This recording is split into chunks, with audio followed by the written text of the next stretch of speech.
নিয়ে মানে মাপার পরে প্রধান সব এসছে, এসে মীমাংসা করে দিয়ে গেছে যে মানে জায়গাগুলো আমাদের জায়গা আমাদের গাছ থাকবে। আর তার জন্য ওদের আমাদের জায়গার উপরে 3টে গাছ বসেছে, তার জন্য 1,000 টাকা আমরা দিয়েছি। প্রধান বললো ঠিক আছে তোমরা গাছ বসেছ, তা তোমাদের জায়গায় তোমরা গাছ বসেছ, 1,000 টাকা তোমরা দাও, তোমাদের গাছ তোমার থেকে যাবে। সেই গাছে আমরা তুলে বাড়তে গেছি, আমাদের গাছে আমরা তুলে বাড়তে গেছি, ধরে বাড়ি থেকে টেনে নিয়ে গেছি। মানে এর পিছনে কি কোনো রাজনৈতিক কারণ রয়েছে? রাজনৈতিক কারণ তো আছে। মানে যারা মালো তারা কোন দল করে?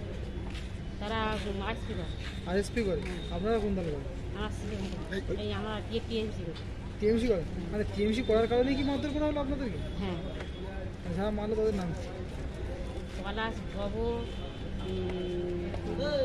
দিলি, তারপরে সুব্রত। মানে এরা বামপন দলটা করে আরএসপি। আপনারা শুধু তৃণমূল করেন বলে আপনাদেরকে মারধর করে? এখন বিজেপি থেকে। এখন ওরা বিজেপি করে? আপনার নাম হয়েছে ওটা ঘটনাটা? রাস্তায় হয়েছে আমাদের বাড়ি। জায়গার নাম?